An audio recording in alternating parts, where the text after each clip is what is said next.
Hello tout le monde et bienvenue dans une nouvelle vidéo, j'espère que vous allez bien. Comme promis, voici la FAQ avec vos questions les plus demandées sur Instagram. Si vous ne me suivez pas encore, n'hésitez pas à me suivre, @ManonSuite sur Instagram. Du coup, pour que ce soit plus simple, je vais découper ça en 3 parties. Donc une partie sur Dauphine, une partie sur le travail, l'orientation, etc.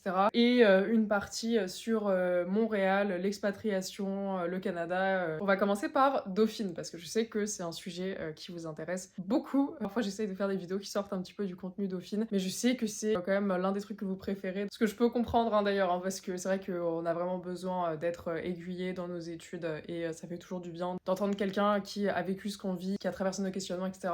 Donc je vous comprends à 100%. Première question, c'est quels sont les M2 les plus demandés à Dauphine en finance? J'ai fait une petite fiche avec les questions pour rien oublier. Les M2 les plus demandés à Dauphine en finance, il s'agit du M2 270. Donc finance d'entreprise, je crois que c'est comme ça qu'il s'appelle. Parce qu'en fait à Dauphine, les M2 sont connus avec des numéros, donc là en l'occurrence le 270. Alors, l'une des raisons pour lesquelles c'est le plus demandé, c'est très simple, c'est parce qu'en fait, il n'y a qu'un seul semestre de cours. Vous m'avez bien entendu, il n'y a qu'un seul semestre de cours, donc c'est incroyable, franchement. Le deuxième semestre, vous faites soit un échange à l'étranger, soit un stage, soit autre chose, je sais plus trop ce que c'est, mais bref, en gros, le truc principal, c'est un échange ou un stage, donc c'est super sympa, vraiment très très bon. M2, c'est normal, c'est le plus demandé. Ensuite vous avez, je travaille pas à l'administration, je sais pas vous dire précisément, le 225 et le 224 qui sont très demandés. Le 225 c'est entre guillemets le plus prestigieux, c'est celui où je suis, et en fait ils disent qu'ils prennent en gros le top 30, top 40, top 50 de promo. 2M1 Finance, c'est une sélection qui se fait surtout sur les notes, un petit peu sur les stages de césure, mais quand même vraiment sur les notes, donc assurez-vous si vous voulez celui-là d'avoir un très très bon dossier en M1. C'est d'ailleurs l'une des raisons pour lesquelles il y a de la compétition en M1, c'est aussi pour avoir le Master 225 et son équivalent prestigieux en finance de marché, donc le Master 203, là où il y a encore moins de place. Faut savoir un truc, c'est qu'il n'y a pas beaucoup de gens qui osent le demander, le 225, parce que justement il est prestigieux. Donc peut-être que vous pouvez tenter votre chance si jamais votre classement est pas trop mal, parce qu'en fait il est pas très demandé. Enfin après faut pas le tenter avec 10 de moyenne. Voilà, c'est un truc à savoir quand même. Et 224 qui a un Master 2 avec un programme assez innovant,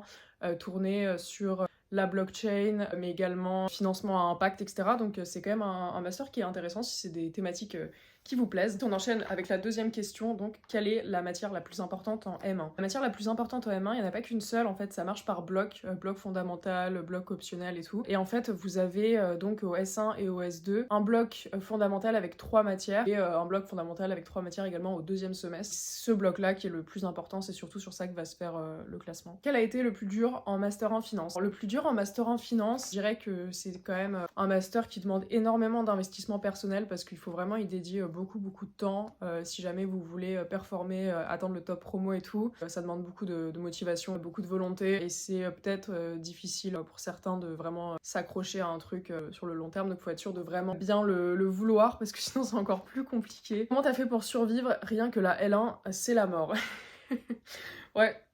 Franchement, toute ma compassion. Faut savoir que donc la L1, ça remonte quand même beaucoup maintenant, c'était il y a 6 ans. Faut savoir que j'ai progressé chaque année à Dauphine, et c'est peut-être ça qui a finalement réussi à faire la différence à la fin. J'ai fait un bon lycée, j'ai toujours été bonne élève au collège, lycée et tout, et arriver en première année à Dauphine, ça m'a un peu mis une claque, parce que j'ai percuté que le niveau était vraiment très chaud, et je me suis mangé des 2, des 3, et toutes les notes comme ça, en comptabilité, en microéconomie et tout. On passe tous et toutes par là, donc c'est vraiment normal. Faut juste s'accrocher, voilà, c'est vrai qu'il y a beaucoup de gens qui drop au deuxième semestre de L1. Je me souviens, même dans ma classe, il y en avait pas mal. Il y avait des classes où personne ne dropait, mais dans la mienne, il y avait beaucoup. Des gens qui trouvent que c'est pas forcément leur voie, qui arrivent pas à suivre le rythme, qui arrivent pas à suivre les mauvaises notes et tout. Mais c'est vrai qu'il y a un petit effet un peu prépa. J'ai pas fait de prépa, donc je peux pas parler. Mais les gens décrivent, il y a un petit effet un petit peu prépa en première année à Dauphine, qui peut être un peu déroutant, un peu difficile, ça fait mal au moral, des notes aussi pourries.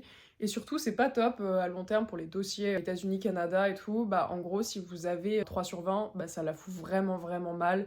Et vous pouvez pas expliquer que c'est le système prestigieux de notation de Dauphine. Non, genre vraiment, ça la fout mal. Et même si vous êtes premier de la classe avec 15, bah, pour eux, 15 sur 20, c'est genre, pourquoi vous avez pas plus, tu vois? Et donc c'est pour ça que ce truc un peu strict français, si vous voulez vous expatrier plus tard, ça peut vous porter préjudice. Donc bon courage pour ta L1. Ne fais pas partie des gens qui drop, à part si vraiment tu te rends compte que ça te plaît pas, mais si tu veux continuer, mets-toi à fond. Je trouve qu'il y a un shift qui s'opère au deuxième semestre de L1. Si tu décides de rester, bah faut vraiment que tu t'accroches et que tu travailles, dans ce cas-là, ça va passer. En L1, au premier semestre, j'ai eu 10,01 de moyenne générale. Donc quand je vous dis que j'étais vraiment ric-rac, c'est voilà, j'avais genre 2 sur 20 en compta, je suis allée au rattrapage, enfin...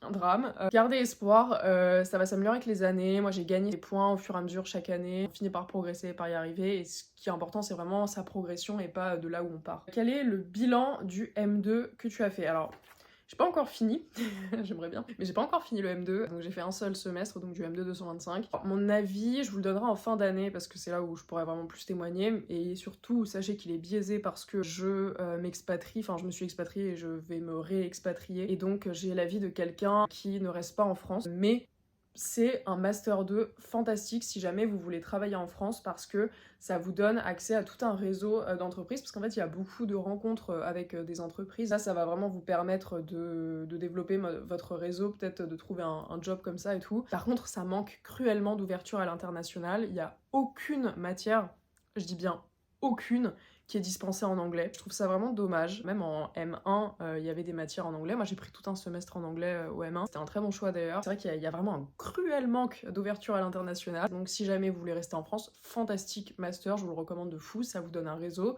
ça vous donne des connaissances. On apprend des trucs utiles, franchement. Par contre, si votre plan, c'est de vous expatrier, il faut plutôt envisager autre chose. Et ça, je vous dirais qu'il faut typiquement envisager des études dans un pays dans lequel vous voulez vous expatrier. Ce sera plus simple par la suite. Donc voilà, je vous ferai un bilan vraiment plus détaillé du M2 à la fin. Là, à mi-parcours, je vous dirais que c'était vraiment compliqué parce qu'il y avait beaucoup de matières, beaucoup de partiels. C'est encore un truc très scolaire, hein, avec des évaluations écrites où on apprend par cœur des choses et tout. Donc je vous avoue qu'à 24, bientôt 25 ans, c'est un peu chiant. Mais on apprend quand même des trucs utiles dans le lot, donc voilà. Et c'est un très bon master si jamais vous voulez rester en France. Du coup, on arrive sur des questions.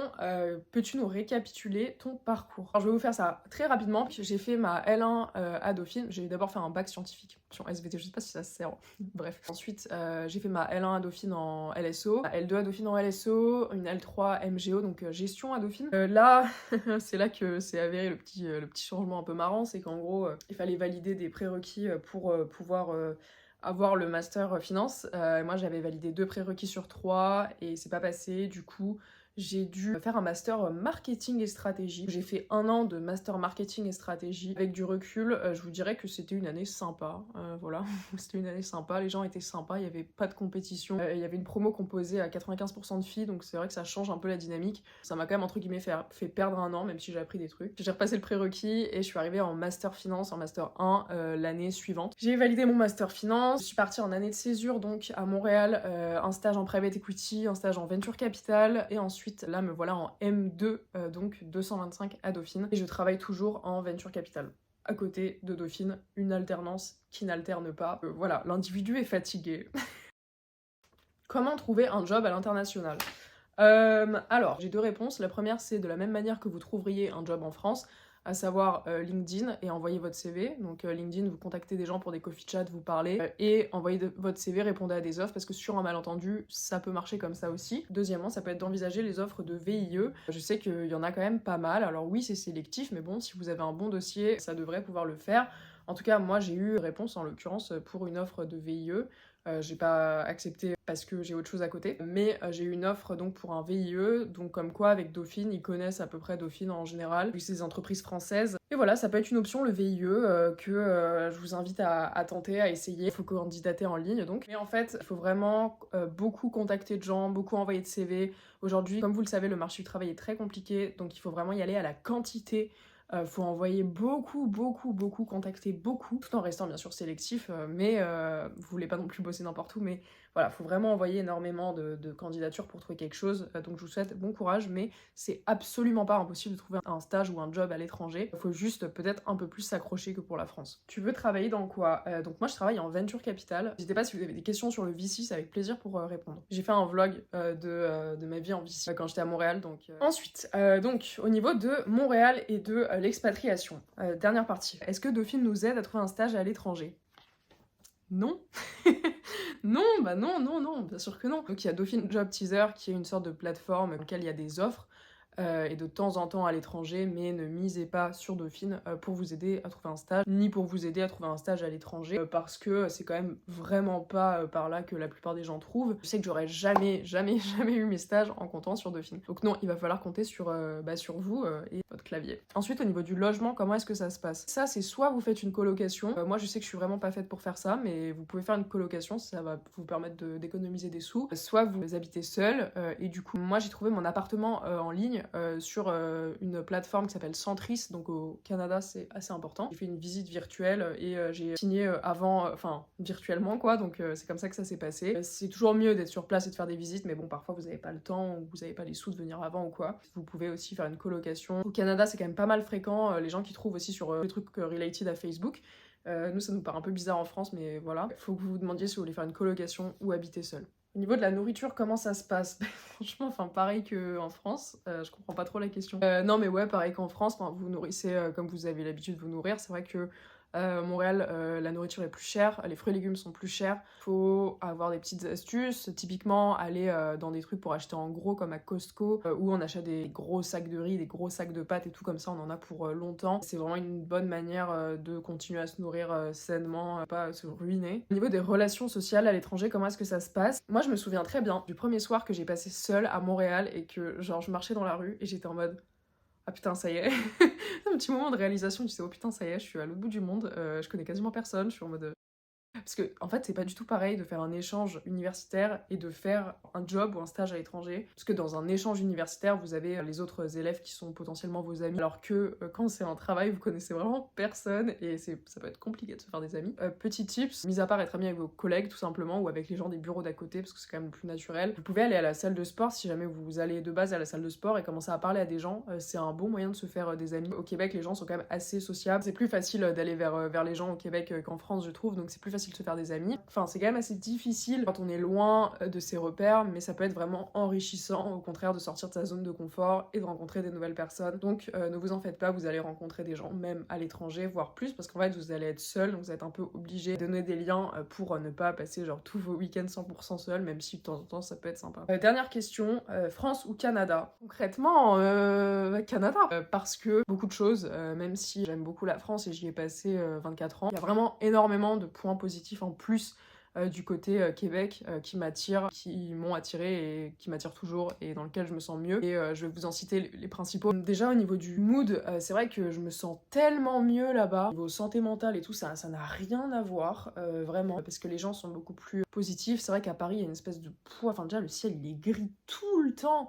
Et les gens ils sont gris et les gens ils font la gueule et tout ça. En fait, moi-même je suis parisienne, quand on est parisien et qu'on vit là-dedans, on a l'habitude et limite on en rigole. Mais en fait, quand on part de ça, on se rend compte qu'en fait finalement ça nous pèse quand même pas mal sur le moral et ça nous fait nous-mêmes devenir des gens aigris et qui font la gueule. Donc en fait, je dirais que ça c'est quand même un truc qui joue beaucoup sur mon moral, qui du coup me fait quand même pas mal préférer le Québec. Ensuite, il y a la sécurité qui est l'un des points où au moment culminant où je suis partie de France, je n'en pouvais plus, mais je n'en pouvais plus que je vous dis vraiment j'allais péter un câble de ça, genre vraiment de pas me sentir à l'aise dans la rue avec la tenue que je veux, d'avoir peur, c'était horrible. Une femme seule le soir avec une jupe, concrètement vous avez l'impression que vous allez crever.